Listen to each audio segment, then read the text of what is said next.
Members, when I invite you to speak, there are microphones around the table on which you're sitting. Please wait until you have one of the microphones in front of you before speaking.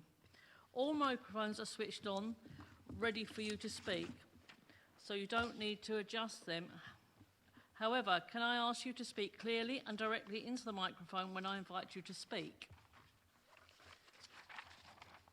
Members, voting will be done on a show of hands in line with the Constitution. I will ask for a show of hands for, and then against, and recommendations, and will also ask for a show of hands for those wishing to abstain from voting. Is it past? It is, yeah. Agenda items 1 and 2, apologies for absences and substitutes. We have received apologies for absence from Councillor Cripps, who will be substituted by Councillor Sharp. Welcome. Apologies have also been received from Councillor Constable, and Councillor Myers will be substituting. Thank you very much. Agenda item 3, non-members attending, Councillor James Gooding, Councillor Julie Gooding and Councillor Gadsden.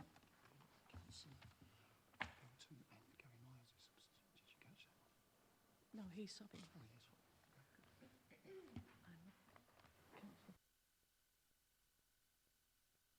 Let's not come in. Right, agenda item 4, minutes of the meeting held on the 24th of May. Are the minutes agreed, members?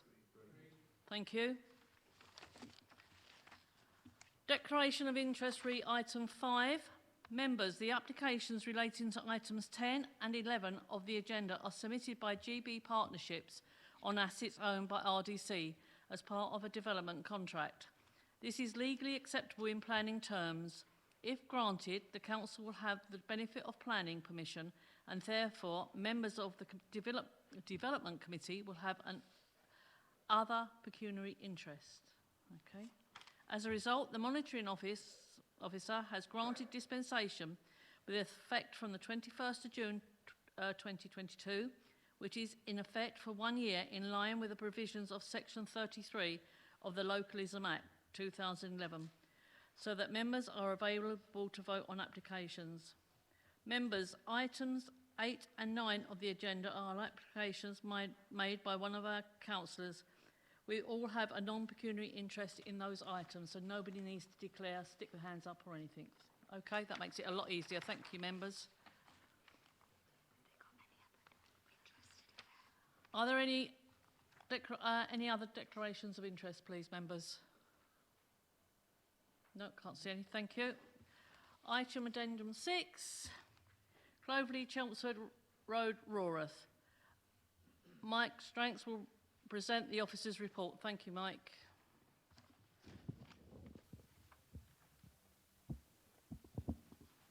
Thank you, Chairman.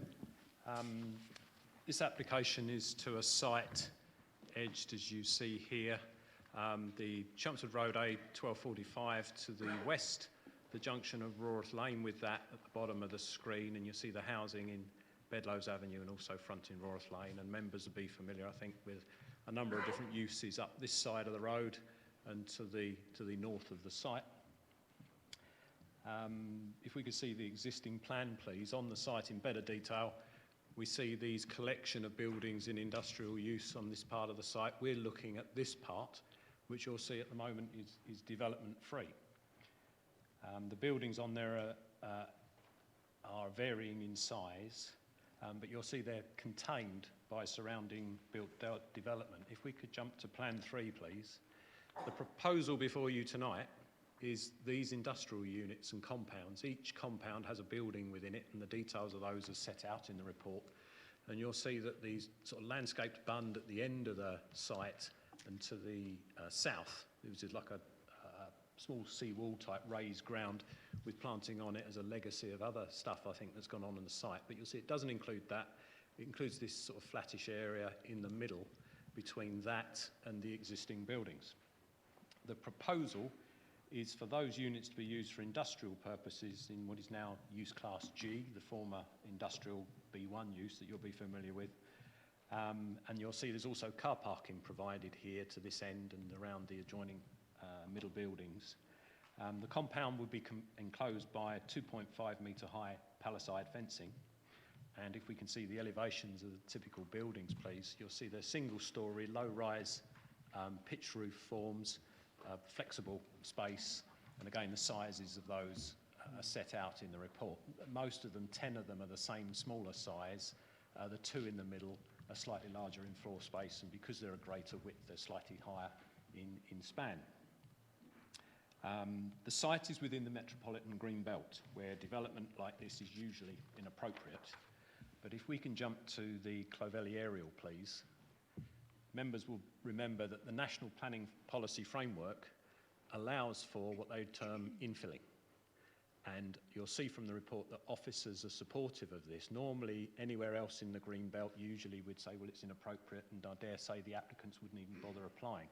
But the government's approach is where you have this like settlement, and there's these like infill plots here, and we pointed out the landscaping at the beginning of the site gives us what we call a defensible boundary. In this case, it's worthy of approval. The government policy would support the development being approved because you're infilling in what is an existing settlement pattern. So having satisfied the test of appropriateness, you'll see from the report there's also an economic argument where the existing activity on the site, the proprietors who own that, wish to expand, and you've got general policies in your development management plan that support existing existing premises to expand and businesses, be that by way of extension or, as in this case, further development. So based on that, Chairman, it's appropriate in the green belt, it supports an existing business, and the recommendation is therefore approval, subject to the conditions that are set out in the report. Sorry, thank you, Mike. There's one public speaker for this item, Ian Coward, planning agent. Can I ask you to sit on the corner so everyone can hear you, and we'll get a mic for you? You will have 5 minutes, and I'll let you know when 1 minute to go. Okay, but we'll just get your mic.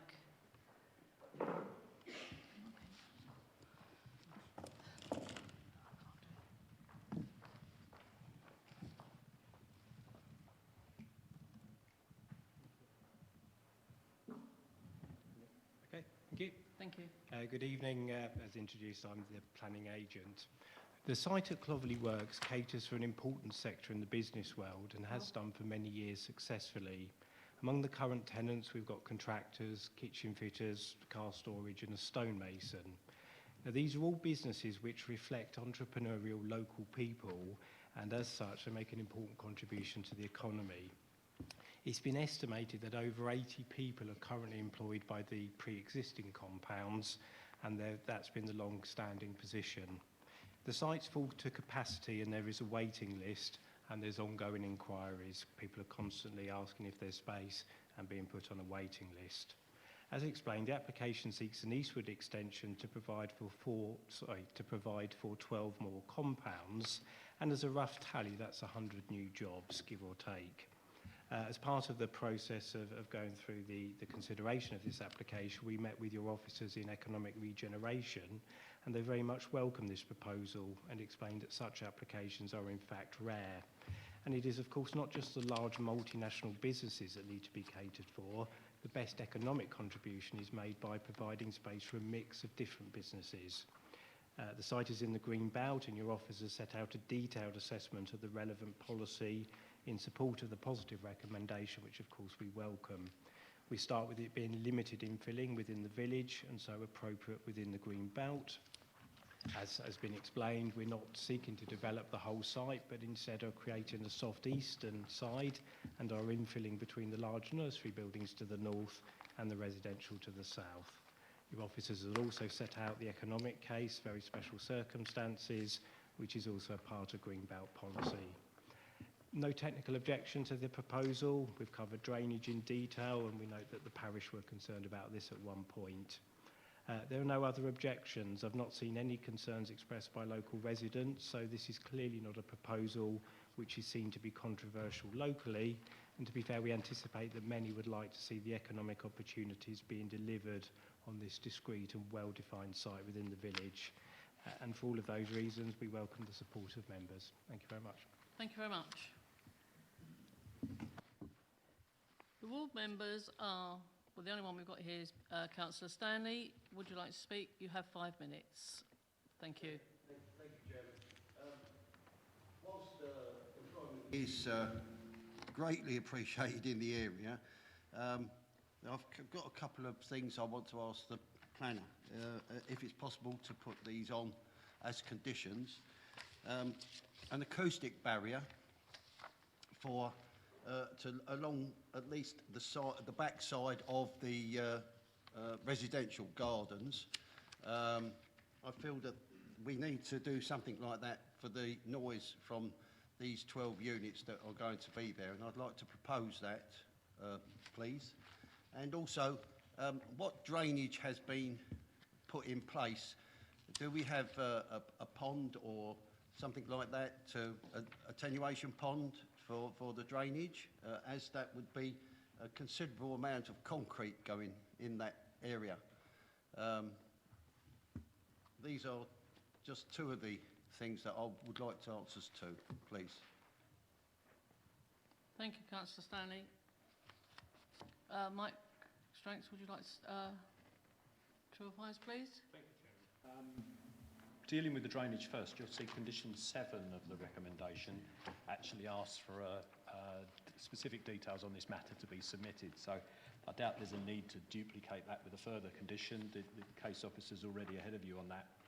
And what would happen is the applicants would submit those details for detailed assessment.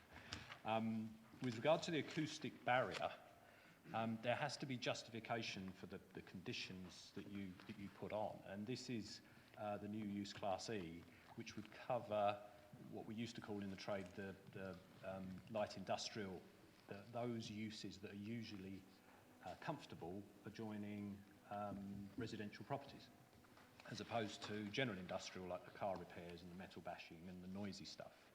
So as it's of if I call it a light industrial type use to help the discussion, although really the word light industrial is out of fashion now, you'd struggle perhaps to impose this on the applicant, which would be an expense that they would probably quite fairly argue is unnecessary given the nature of the types of uses that are there. So it's not a condition, Chairman, that I would recommend that we put on for this particular nature of the use. If it had been a general industrial use, we would have probably, and the applicants themselves would have probably put it in, like the one we've had in Wakering, where there was a waste transfer site, I think, and places like that. But as this is meant to be as sort of neighbour-friendly as industrial uses get, personally, I don't think that I'd recommend you to go that route, because I think it's over and above what's necessary to make the application acceptable. Content with that answer? I'm not really happy with that, as that we don't know what industrial units, what they're going to be used for, and if they are used for anything that makes a noise in the way of generators and such like, I think that a acoustic barrier should be put in there, or something towards that so people can use their gardens Saturday afternoon or Saturdays and Sundays, not necessarily during the week, but they are a lot of retired people on that Bedloes estate, and that's my concern, is that they are retired and they do use their gardens. So I think an acoustic barrier would go down really well with that, and I would like to put that as a motion forward, please. Yep. Can I let Mike come back, Yes. please? Thank you, Chairman. Perhaps I didn't make myself clear. Condition 10 of the recommendation limits the use to the light, I keep using the term, but the light industrial type uses.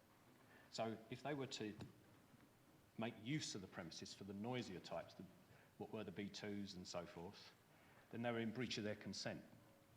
So with that condition on, if members support that condition, condition 10, should they be minded to approve it, my point is you wouldn't need to go the extra mile to get the acoustic fence.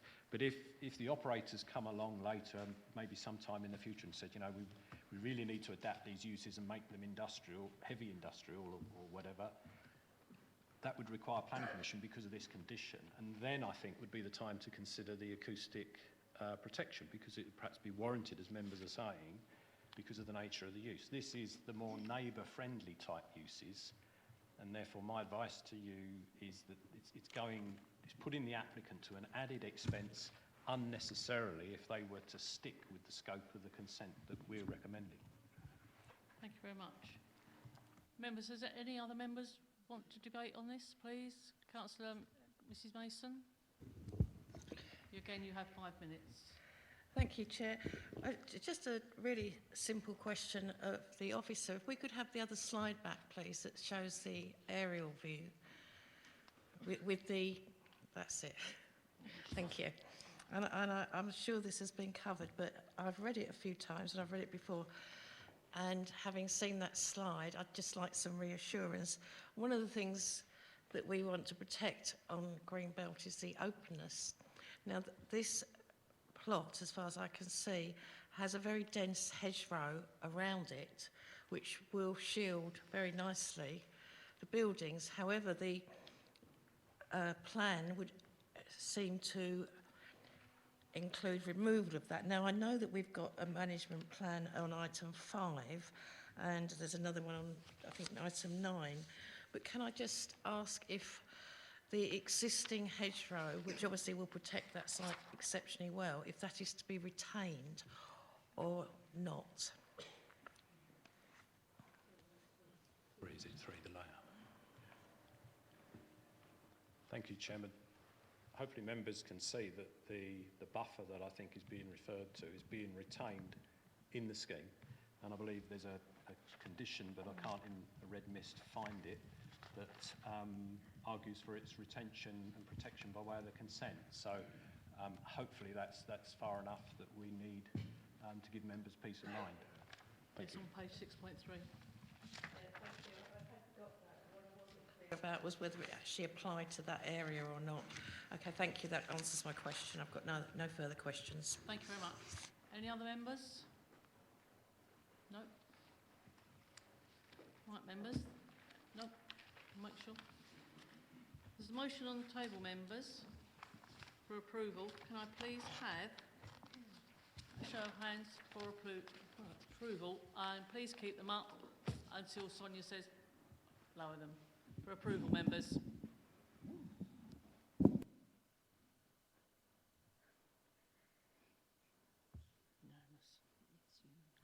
It's unanimous, members. Thank you very much. And you can lower your hands, obviously. Item 7. It's the Arterial Park, Chelmsford Road. Katie Rogers will present the office report. Are you okay to do this? Yes. Sorry. Members, this application relates to a site formerly known as Michelin's Farm at the junction of the the A127 here and the A1245.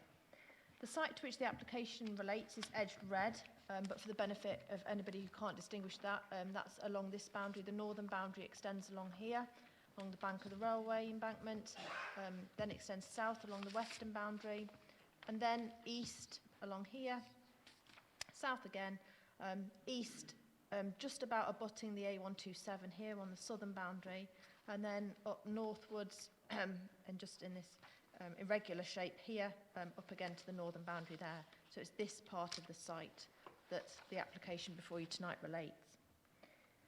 Phase 1 of the site, which is that part edged blue towards the east, so this area here, adjacent to the A1245, has recently been developed, and 2 buildings subdivided into commercial units now occupy this part of the site. A new vehicular access at this point here in the northeastern corner is now operational. So this application relates to the remainder of the site, which is allocated for employment use. And this part of the site already benefits from outline planning permission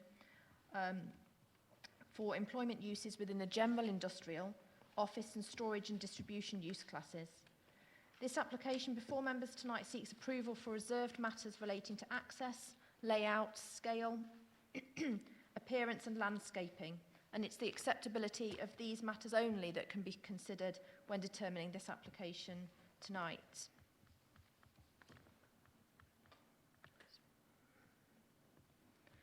So the plan now on screen is the site layout plan.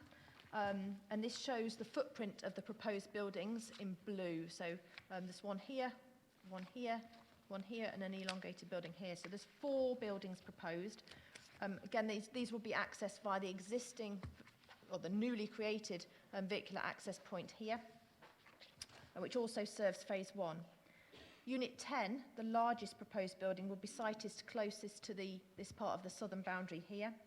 And we would feature a series of docking stations here for HGVs to access from the proposed service yard, which would be in this area of the site here to the east. Car parking for employees and visitors will be provided adjacent to this unit to the north. Unit 11 would be orientated such that the rear elevation would extend adjacent to another part of the southern boundary of the site, with the associated service and delivery yard for this unit just to the north of it, and the associated car parking here to the east of that unit. Some disabled bays, I should mention, are provided throughout the parking layout, as are electric vehicle charging points serving some of the bays. Unit 12 would similarly be provided with a yard for HGV movements and a car parking area. And then the elongated building along the northern boundary, adjacent to the northern boundary, would be subdivided into 7 units of differing size, each with an enclosed yard and parking off the main access route through the site, just to the south.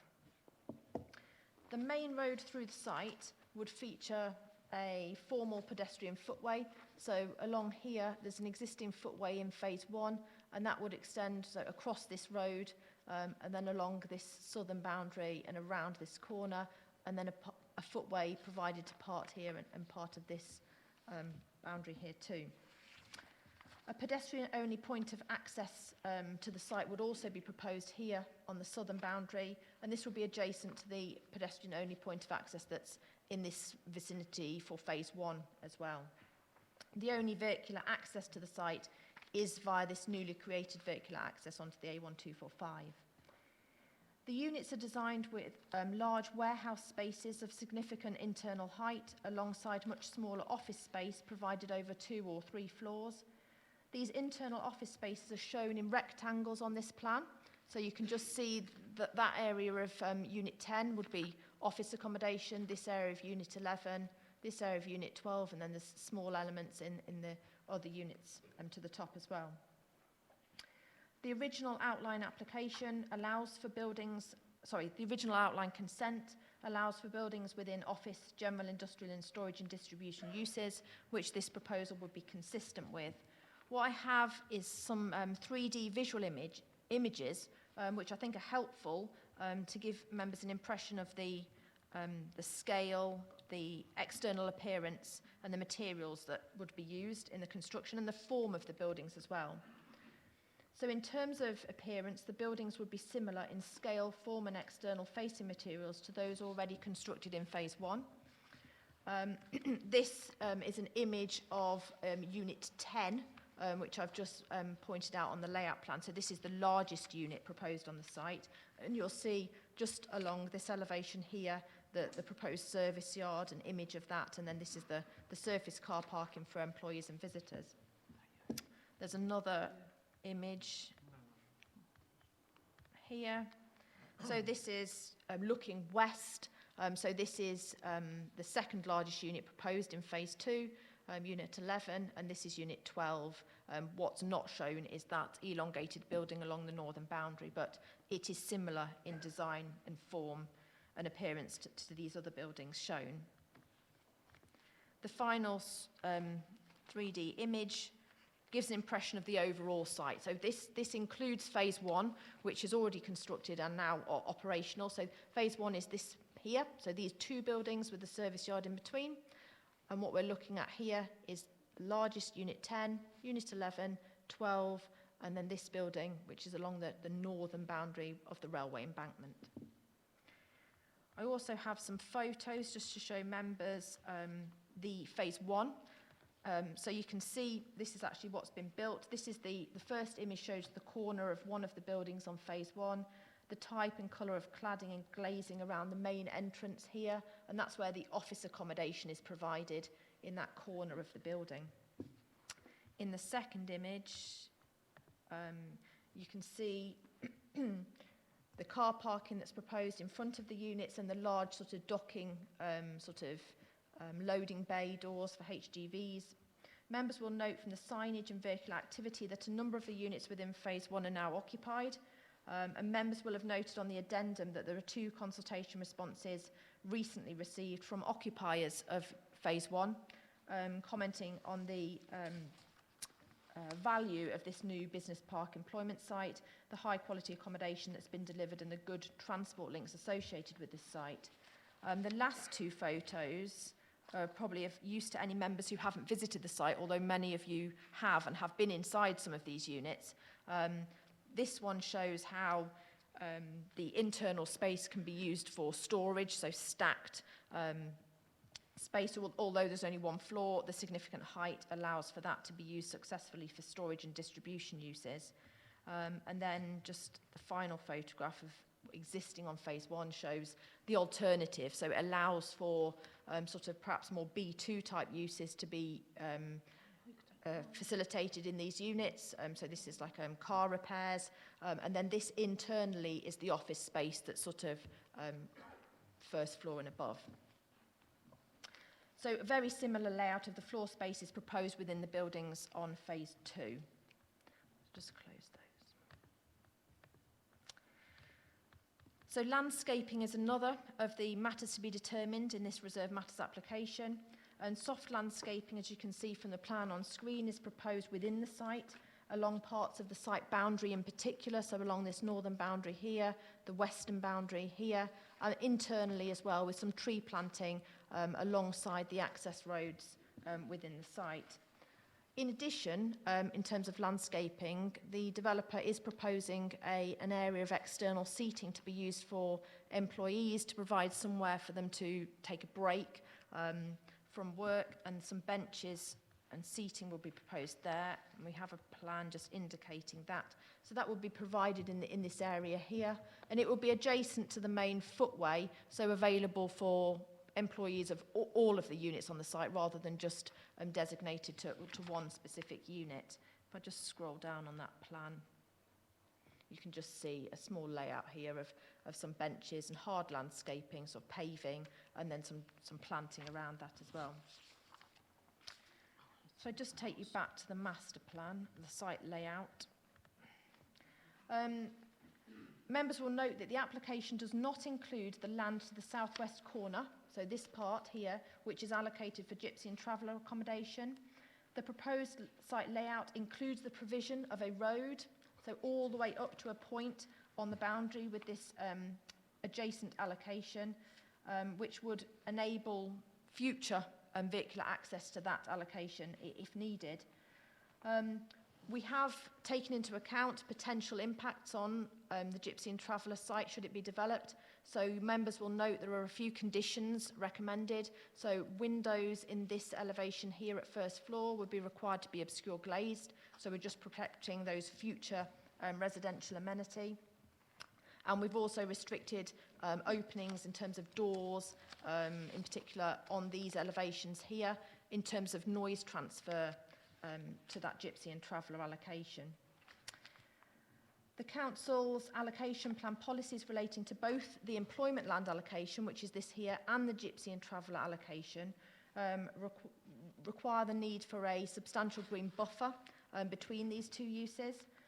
And some soft landscaping would be provided within the site here along this boundary here, but the developer is also going to be required to provide some landscaping, including tree planting, within the gypsy and traveller allocation, and that will be of benefit in terms of newly planted trees having more time to establish, to provide a greater visual buffer for taking into account future development possibilities of that gypsy and traveller site.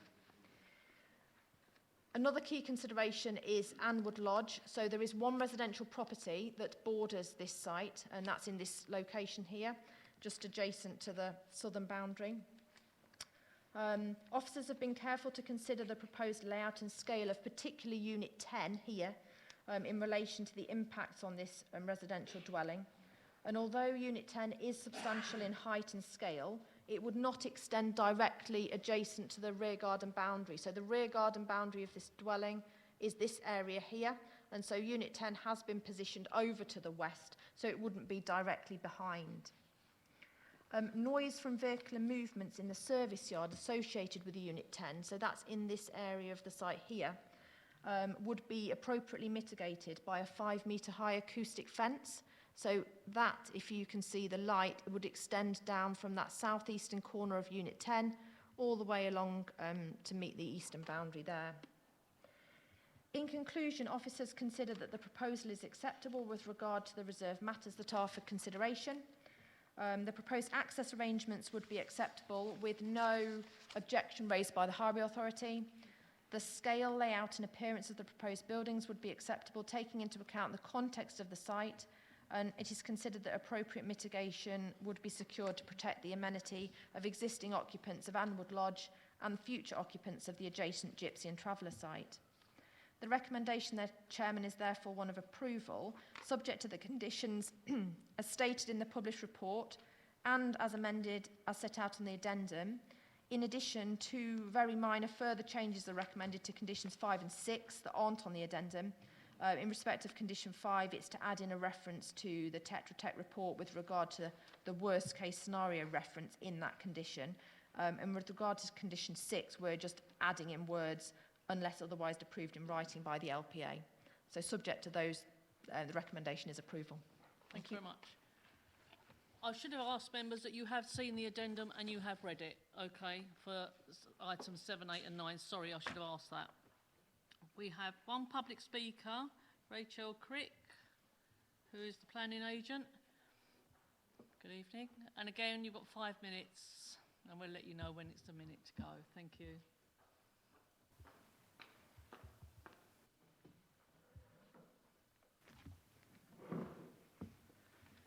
Ready when you are. Okay.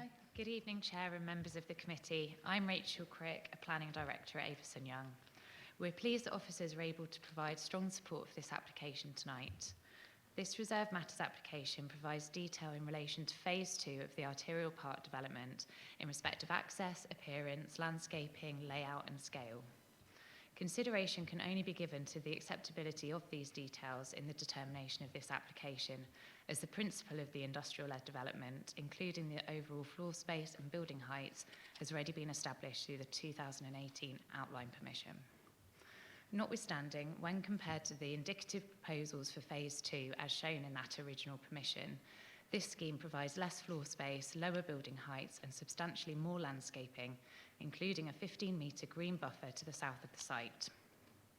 This application follows on from Phase 1 of the original permission, which has already been delivered and is operational.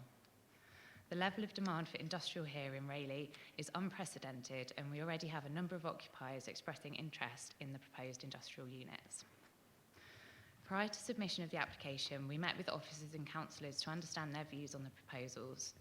In response to comments received, we have provided additional sustainability measures, including rooftop solar panels, an increased BREEAM rating from very good to excellent, improved efficiency, energy efficiency measures, and a commitment to low water usage. Following submission, we've worked hard to respond to representations received by officers and statutory consultees. As a result, the following changes have been made. We've now incorporated a communal amenity area, benches and trees, to ensure that future employees have a high-quality outdoor area to enjoy during their breaks. The proposed cycle store has been consolidated to allow 2-tier racks, allowing additional landscaping and greening within the public realm. Additional planting has been provided along the southern boundary, resulting in improved benefits to biodiversity and screening. The access road has been extended to the boundary of the adjacent Gypsy and Traveller site, and our client has also agreed to plant a substantial 15-metre green buffer along the boundaries of the site. The proposals will provide much needed employment space, which will not only benefit Rochford District Council, but also the wider South Essex and Thames Estuary growth area, given the site's close proximity to the Thames Freeport, the Lower Thames Crossing and Southend Airport. If permission is granted, work will start immediately and is anticipated to be completed by autumn 2023, allowing a number of key economic benefits to come forward, including the delivery of approximately 800 new jobs on the site, along with other indirect jobs associated with the development, comprising up to 1,400 new jobs, and during the construction phase, a direct capital investment of around £30 million will be made, and an estimated £54 million of gross value added will arise. The proposals will also lead to increased business rates generated for the council and increased local spending in the district by future employees, which is estimated to be between £1.1 million and £2.4 million per year. In conclusion, the proposals will deliver the following public benefits: the regeneration of an underutilised, heavily contaminated, vacant and poor quality area of scrubland, which will be reused, decontaminated for employment-led development that will meet future employment needs of the district.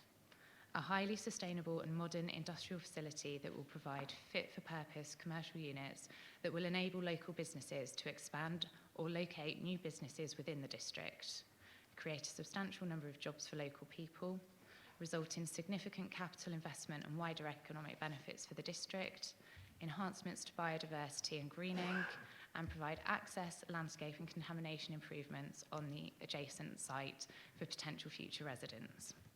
In addition, no objections have been received. 1 minute to go. Letters of support have been submitted, and the proposals are strongly supported by your planning officers, who recognise the importance of bringing forward the next phase of this flagship development. As identified in paragraph 7.30 of the committee report, the proposed development would deliver employment uses in accordance with the outline planning consent and adopted planning policies, including policy NE1, which supports the employment land allocation. Therefore, I hope the committee will support planning officer's recommendation for approval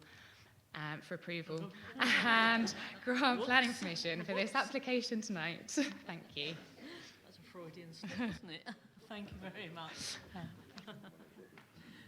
Thank you. We have one more member with us tonight, and that is Councillor Jack Lawman. Would you like to say anything? Yeah, you have 5 minutes. Thank you.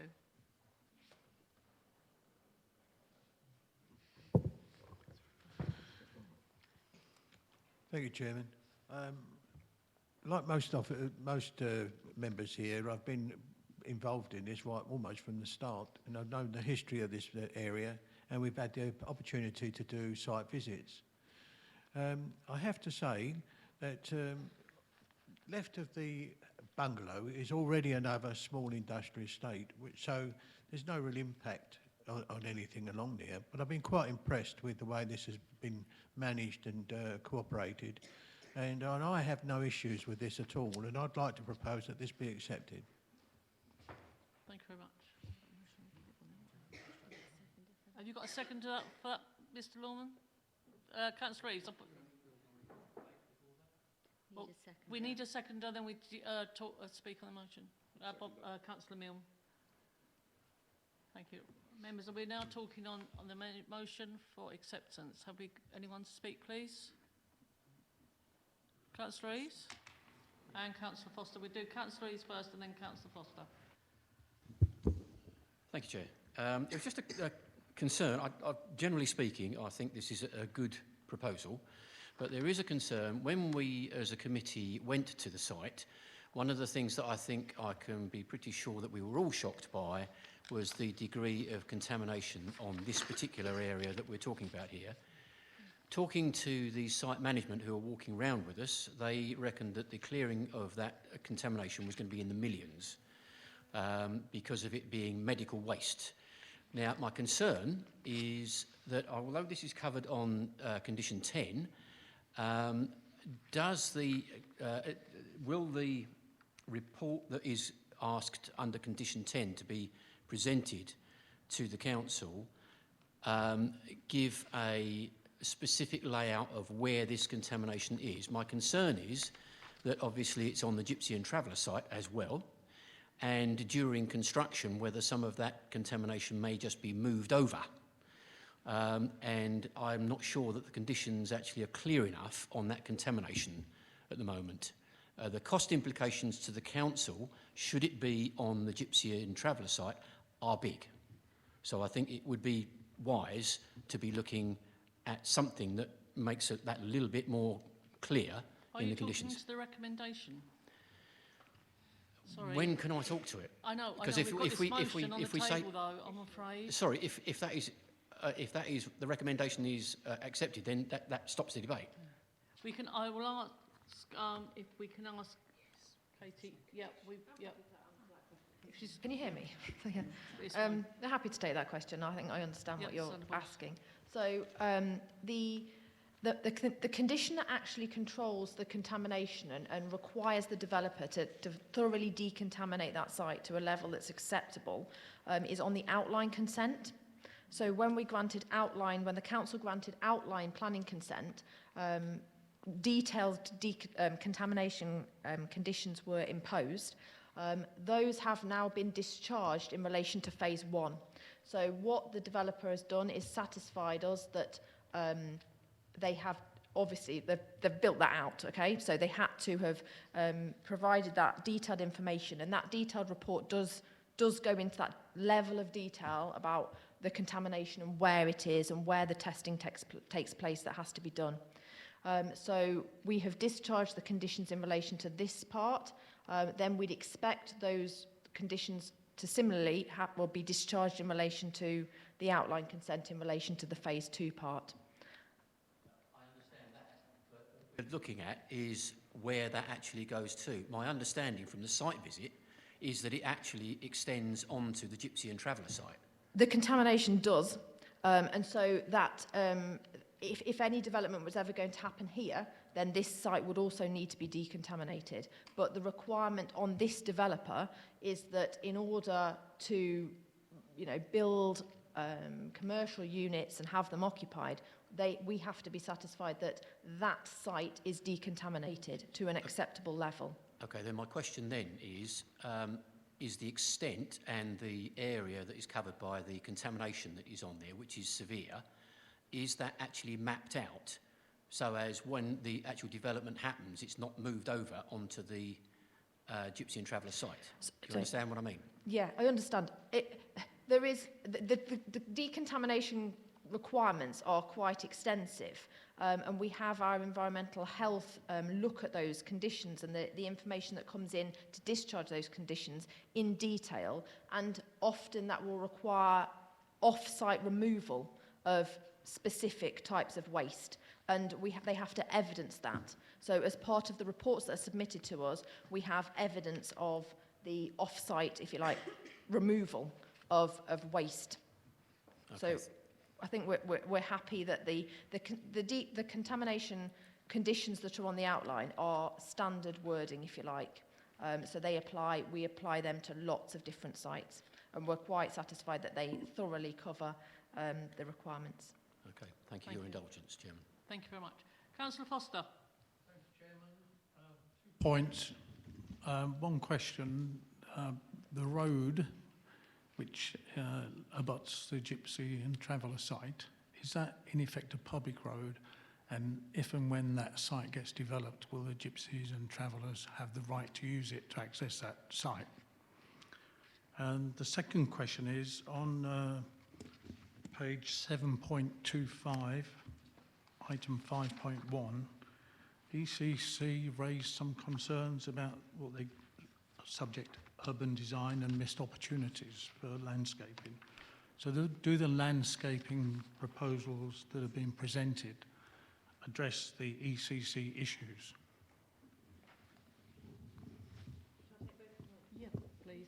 Take both those questions now. So the first one, in terms of the road, so the requirement we can require of the developer is that the actual road surface is okay, yeah. The road surface is actually provided all the way up to, abutting essentially, the Gypsy and Traveller site allocation. It is then for future, it's not for planning essentially to require that to be anything other than just a surfaced road all the way up. There isn't an intention, I don't think, for the road within the site to be adopted by Essex County Council as highway authorities, an adopted road. So it would be for any future developer of the Gypsy and Traveller site to consider rights of access over that road to, if that were to be the access that was going to be used. Yes, you can. If that site is developed, I understand it's not going to be an Essex adopted road, but can we make a condition that that road would be allowed to be used by the Gypsy and Traveller community that would be using that site? We have thought through the implications of this application for future development of the Gypsy and Traveller site allocation, and we're satisfied that we've gone as far as we can in terms of planning, and that requirement that the actual surface is provided, and we don't, say, for instance, have a building here that, you know, would prohibit a vehicular access being provided through to the Gypsy and Traveller allocation. That's as far as we can go. It is then for any future developer to have discussions with adjoining site owners or through a compulsory purchase process to get a right of access if this is the access that would be used for the Gypsy and Traveller allocation. I don't think it's completely unobtainable for another potential access through to that site to be an option. But certainly what we've secured through requiring the road surface to extend all the way down here is another possible option. So there is one possible future option of access through to that site. Sorry, you did have another question though. So, yeah. The second question was the about other question. has the landscaping addressed the Essex concerns about the urban design as they headlined it? Could you just point me to that page number again, please? Yeah, it's page 7.25, 5.1. Yes, sorry.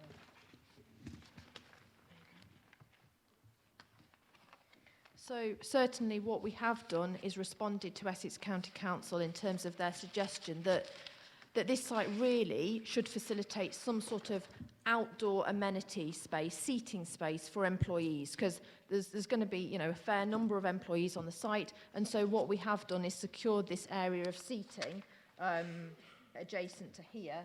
And I think the other aspect was to do with tree planting, I think, and what I haven't shown you tonight, but I mean I did show you the landscaping layout plan. So this doesn't give detail, but what we do have also is a very detailed landscaping plan showing where trees are going to be planted within the street. So I think that has sufficiently addressed their concerns, and certainly officers are satisfied that there's enough soft landscaping within the site, and including a significant amount of tree planting. Thank you. Councillor Stanley, please. Thank you, Chairman. I just want to ask about the lighting levels, as they're going to be 4 metres on the wall adjacent to Andwood Lodge, where I presume that the fence line will only be 2 metres high. Councillor Stanley, can I stop you? Where are you referring to in here, please, so all the sorry, members can look at it? 7.24, Thank you. 4.73 and 4.74 lighting levels. Yeah, thank you. Sorry, Chairman. No problem.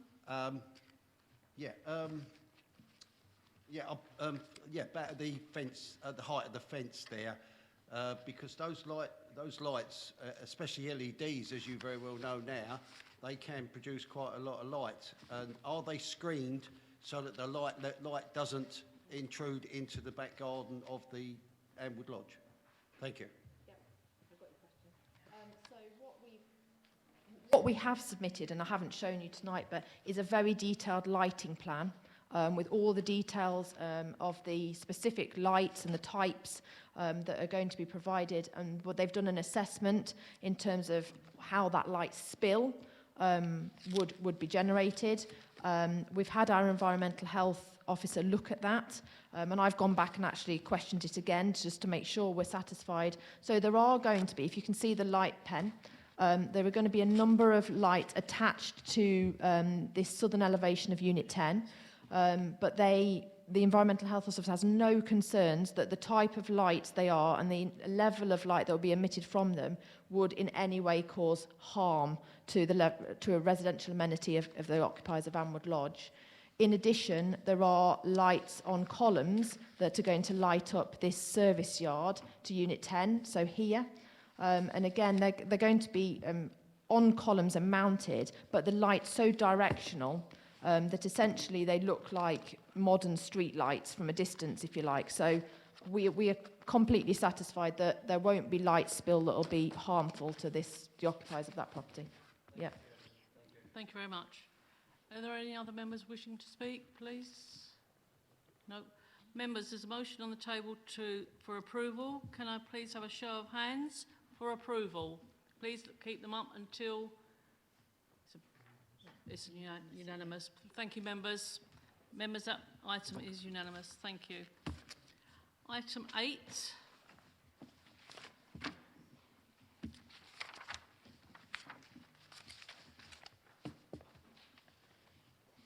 Is the Dell Madrid Avenue Rayleigh.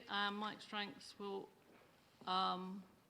present this officer's report. Thank you, Mike. Thank you, Chairman. This application is one of 2 applications you'll see tonight that were originally delegated, but in the time taken to deal with the application, the applicant has since been elected, and you'll be familiar that when it's to deal with a member of staff or a member, then it has to come before this committee in the interests of openness. The application site is Rorath Lane is off the screen, but to the south there, and there's a long entrance road down to this collection of buildings, some former stables with actually permission for residential use there, and as an annex building type use here. We're talking about this largest of the sites, which is the main bungalow on the site. If we could switch to Plan 2, please. The building, there's a plan of the existing building, which the original, I think, element is in this part, but you'll see there's extensive flat roofing at the back, and I think you'll see from the report that it's in various stages of repair, some of it leaking, I believe, structurally unsound or whatever. So what the applicant is doing, if we could jump to 3, please, they're not enlarging the building, not in terms of floor space, which your policy looks at, but they're roofing over the unsightly flat-roofed elements. So there's no increase in floor space. There's some internal works that are being shown in blue, but they don't interest us. That's just a revised layout and the use of the building. But they're taking the shell, if you like, of the building, and they're putting over that a new roof and cladding material on the outside. There would be, because you're spanning over the roof, there would be an increase in height of 0.81 metres to the main part and up to 5.49 metres on the rear part. If we could jump to the plan image, here we see an artist's impression of the resulting building. You'll see a very modern design take as opposed to the sort of dated flat-roofed and render appearance of the building that we have there. In Greenbelt terms, your policy says that you'd encourage good design, and whether a building is appropriate or not, or an extension is appropriate, is based on your floor space. So as the applicant here is not increasing the floor space, it's not inappropriate. And although there is an increase in height, officers take the view that the enhancement of design offsets any harm to the openness by the virtue of the slight increase in height. On the addendum, you'll see a letter from the applicant that sets out some circumstances because of the delay and because of the, I believe they're in tenanted housing at the moment and builders good to go. Because of the further delay, they've had to make a start, but they've only started, conscious of members' decision and interest, they've only started on works that are internal that don't by themselves require planning permission. So, as I say, it's appropriate development in the green belt, it's a better design, and officers are recommending that you approve the application subject to the conditions set out in the report. You go back to 3. Yeah. Thank you very much. We've got no speakers. The ward member is Councillor Stanley. Yes? 5 minutes, Councillor Stanley. Thank you, Chairman. Got nothing to do with, well, it is to do with the property. I just wondered if, has there been any bat occupation on the site, and should there be some consideration to the wildlife in the way of a bat or something like, you know, whatever may be considered to be roosting, if you like, or whatever you like to call it, on the site, please? Chairman, thank you. All applicants that deal with substantial alterations to the building have to sign what we call a BAT declaration. It's a bit like a checklist.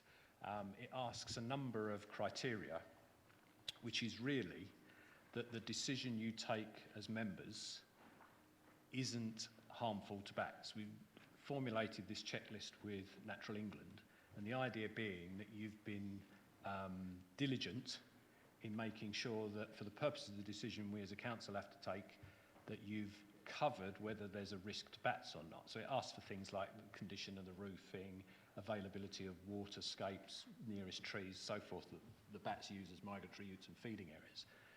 But the main responsibility and burden is upon the applicant. So there's been many a perhaps bat survey or even a bat declaration that perhaps has said, no, there's no signs of bat, no soiling of cracks in the walls or anything like that, giving away that the bats may be present.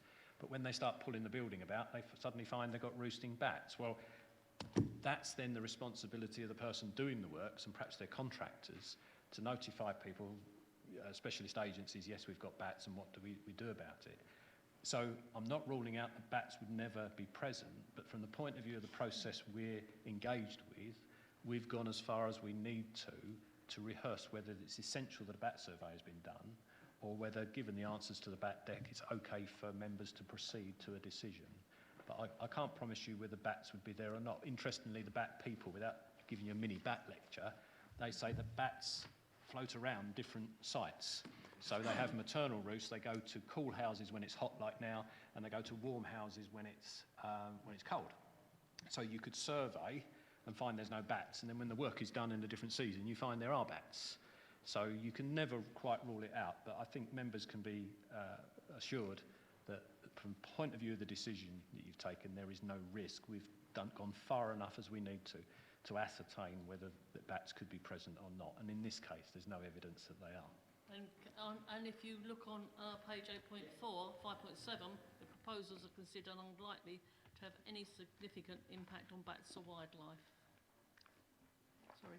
I did read Yeah, that one. I thought you might be able to say it's there That's anyway. the reason why I brought Yeah, it up, thank Chairman. you. Thank you. Are there any other members that would like to? Councillor Missy Mason. Thank you, Chair. 2 points I'd like expansion and clarity on. One, on page 8.3, 4.5, it states quite clearly the site is located within the Metropolitan Greenbelt, where national policy allows for the extension of an existing building, provided it does not result in a disproportionate addition over and above the size of the original building. Now, I accept that the floor space is the same as what is there now, but nowhere in the report, and I may have missed it, so apologies if I have, does it tell us what the original size was before, as the report says, has been significantly already extended. So I'm not sure what the original building was, because that's where you would obviously base your floor space, your original floor space. So have we got that information, or is it not available? Don't need it. Thank you. The original building, from what I recall, is somewhere about here, okay? And members are right. If we was dealing with a proposed extension of the building in floor space, your DM17 asks us to calculate the original floor space, and you allow up to 25% increase. This property's been extended in a number of ways, mostly I think through permitted development rights, okay? So I'm pretty sure it's had its 25%, yeah? But this is different because there's no floor space increase. This is the same shell. I don't know if we can shove up the floor space of the existing plan. This is the same box, as it were, but all they're doing is roofing over and cladding the outside. So the issue for, if we see the floor plan as a comparison, if that's possible, the issue for members in terms of size increase is not one of floor space, it's one of the roof height. And because what we're trading off is the unsightly flat-roofed additions, particularly at the back, yeah, which, you know, we'd love to be able to get rid of those, but permitted development rights sort of encourage that. We're getting rid of this unsightliness at the back, yeah. A casualty of that, perhaps, is that there's an increase in height of like 0.8 of a metre on the main ridge, but what we're actually getting is a better-looking building in terms of the ratio of walling to roof massing, which architecturally is better to look at. So there's always a trade-off with these things. It's not inappropriate development because there's no floor space increase. If they'd been proposing another extension, it would have been recommended for refusal because it's already had its 25%. But because they're working with what they've got, what this application is doing is raising the roof and spanning over that footprint. So that's why there's no floor space calculation, because there doesn't need to be one. Thank you. Before I go on to my second point, if I could just ask for a further point on that. So presumably there would be no more permitted development rights on this plot once, and I agree that it is betterment of the site, but I'm concerned that it seems to have grown like Topsy. It's gone about 4 times the original size by the looks of it. So would there be further permitted development rights possible on this, or are they going to be rescinded? Chairman, thank you. Yes, please come back. I think if the original building is roughly this part, I think there would be the potential to do some extension on the side. The thing is, over the years, permitted development rights have changed from sort of a given volume to now, since 2008, something like that. They've been able to extend by half the width one direction, then half the width in the other direction if the plot allows, and then this is unusual because this has got no immediate neighbours, and you can do a special 8-metre deep extension at ground floor. So the current rights that the government give, that's also, remember, they're allowing now for bungalows to be converted to houses subject to no neighbour objection in certain circumstances of the age of the building. So permitted development rights are quite generous. Now this still has those permitted development rights. So there's at least the possibility of a little extension on the side, but I think this is the boundary, so they wouldn't be able to go too far. But there may be other possibilities. You've got another one, if we show the if we can show the site plan, sorry. Where you have sites, members will be familiar that a lot of front walls, anything in the front, requires planning permission. But where you have a site that is behind land, if you like, it's, I forget the name of the term, landlocked or whatever, you can potentially do an unlimited front extension as far as the plot allows. So permitted development rights in a rural location sometimes can be very, very generous. Okay, thank you. I think that clarifies that for everyone. And my second point is just a small one.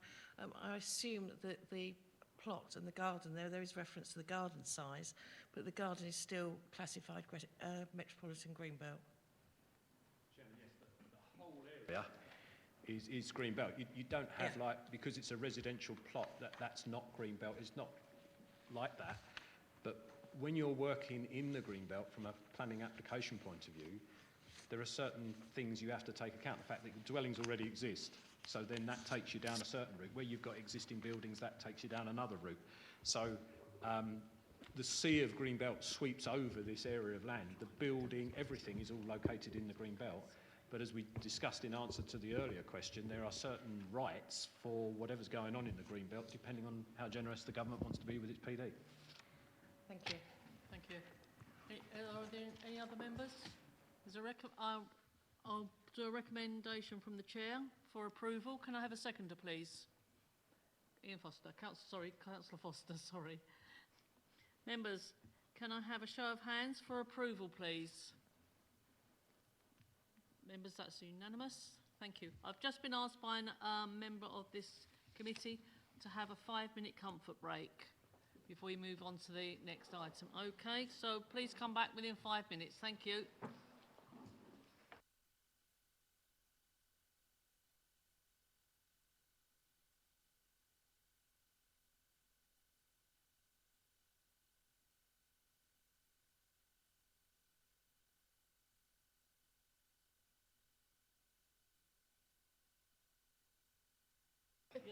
Do your karaoke now. Yeah?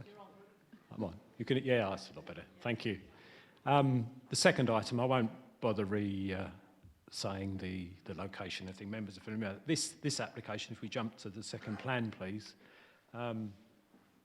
is for an outbuilding located over here in this corner of the site. You'll see simple structure, rectangular plan. It's got a sedum roof or sedum roof on the top. actually planted, some thought given into the design, same materials as with the building, and it faces into the site, but built slightly differently if members are interested. 0.2 of a metre, 20 centimetres lower, and 7.5 centimetres lower at eaves. It could be built permitted development if 2 metres from the boundary. This is a metre from the boundary of the site. So by virtue of some slight size changes, this application is necessary, but we don't count the outbuildings in the floor space contribution to appropriateness. Equally, we rarely count the loss of the buildings in the same way because they can quite often be built permitted development. So it's a small building in a large site. It's ancillary to the use of the site. I think it's got down there as an art studio or something, but it can be put to any domestic use, and is recommended for approval. Thank you very much. Are there any visiting members who would like to speak on this?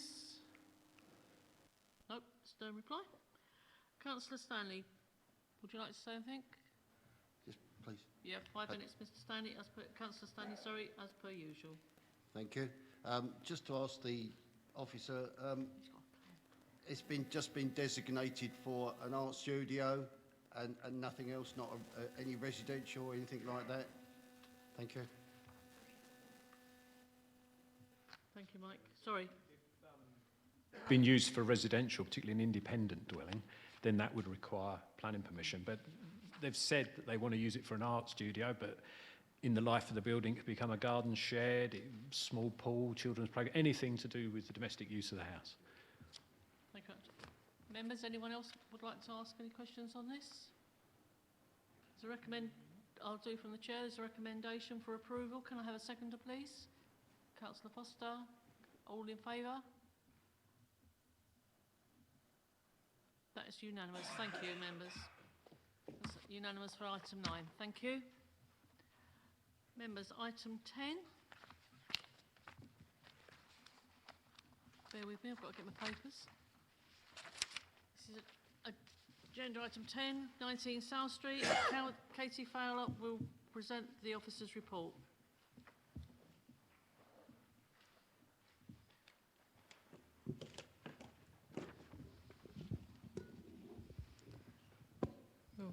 Thank you, Chairman.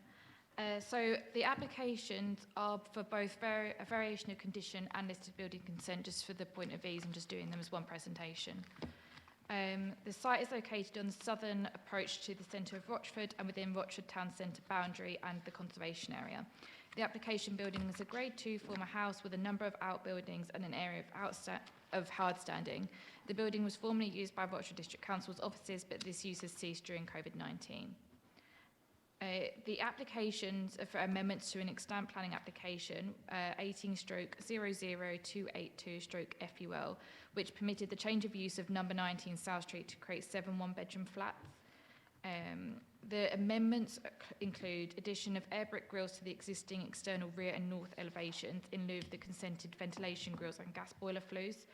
So you can see on the plans here, the left-hand elevations here are the ones that were approved previously. Sorry, they're the existing ones. The ones in the middle are the ones that were approved by that 2018 consent. And then the ones on the right-hand side here are the ones proposed.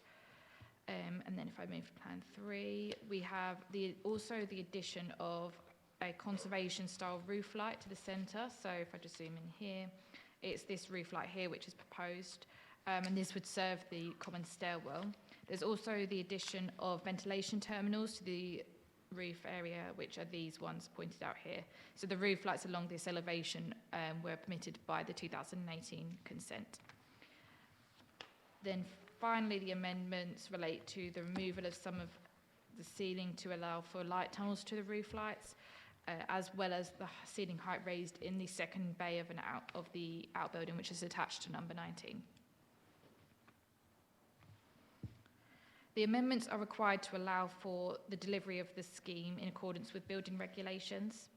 In terms of the harm, the insertion of the roof light would necessitate the removal of areas of roof timbers and slates, some of these being original and historic.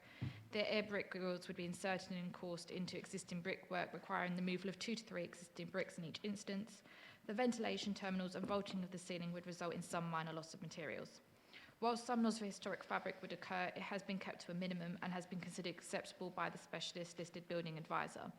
The roof lights and vents would be located on the inside of the dual pitch roof and not visible from the public realm. If I just go on to the roof plan again, you can see that these are the dual pitched roof bits here, and they're both located in the inside, so not visible from the rear or the wider sides. The proposed grilles would be closely matched in character and colour to the existing brickworks and mortar, and the details of these have been recommended as a condition. Overall, the proposal is not considered to result in harm to the significance of the heritage assets. As the development is an amendment to the original planning permission, the application does not need to consider a further impact on residential amenity, garden amenity spaces, parking, trees and ecology, or any other matter that was a material consideration within the approved planning consent. As the full planning application is a variation of condition, it is recommended that all conditions are carried over, with the exception of condition 1, which relates to time limits, as a technical start has been made on the original planning application. Condition 2 would have the drawing substituted, and condition 3, part D, would be amended to read as a compliance condition for the window detail, which has been agreed as part of a discharge condition application. And just to be clear, the listed building consent will have all new conditions, as that one isn't possible to be varied, so it is only the full application which would be varied. In addition, Chairman, it is requested that an additional two conditions are imposed following correspondence from Essex County Council's Specialist Archaeology Officer. The Archaeology Officer has stated that they were not consulted on the original planning consent, but consider it important for the building record that the conditions are applied. These conditions would read as follows. No demolition or conversion work of any kind shall take place until a programme of archaeological investigation has been secured in accordance with a written scheme of investigation, which has been submitted by the applicant and approved in writing by the local plan authority. And no demolition or conversion works of any kind shall take place until the completion of the programme of archaeological investigation identified in the written scheme of investigation defined in the condition above, but we'll have to condition it depending on the number, but that will vary between listed building consent and full. Therefore, the application is recommended for approval subject to the conditions set out in the report and the inclusion of the two extra conditions raised by officers within this presentation. Thank you. Thank you very much. There's a visiting member, Councillor Jim Goodin. Would you like to speak on this? No? Other visiting councillors? No? Thank you. The other ward, now we'll go back into the committee. The ward councillor is Councillor Arthur Williams. Have you any comments on this, please? No? Anyone else? Councillor Stanley? Just one thing that, will the roof lights, if you like to call them, or whatever, towards the buildings, will they have fire emergencies on them should there be a fire, and will they open up or will they stay closed? Automatic, some premises do have automatic openings so that the smoke can get away rather than in the property itself. I'm just asking that. And also with the gas terminals, that for the central heating, are the exhaust pipes anywhere near windows? And they should be away from windows especially, or above windows, should I say. But not, if you've got windows for first and second floor, they should be away from the windows. Yeah. Thank you. Thank you. When you're saying about the roof lights, do you mean these ones here, that on this roof, or the ones along this, on the outbuildings? Right. So the roof lights here, I'm not sure about because they were approved as part of the 2018 consent. So I don't know whether they would be the automatic opening vents, which would allow for the escape during the fire. But I believe that the windows on the building allowed for evacuation in that circumstance. In terms of this vent here, this would be an AOV, so I believe that one would allow for escape during the case of a fire. And then with the gas terminals, I'll go back to the elevation plan. I don't believe that any of them are actually exhaust pipes on the elevation, so they wouldn't be any by any windows directly. And it is more building regulations matters, so they would consider that rather than planning. Okay. Thank you. Are there any other members wishing to? No? No. Yeah.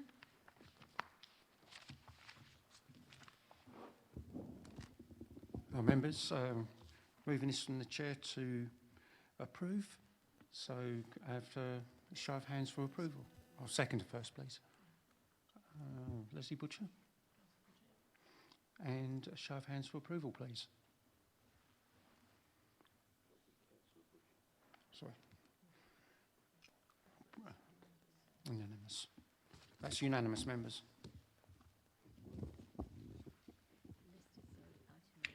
Yeah.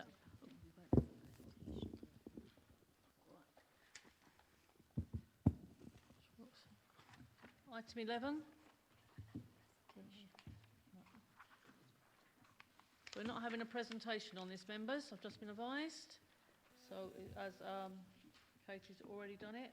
So again, Councillor James Goodin, would you like to speak on this? Sorry. Any other visiting members? No.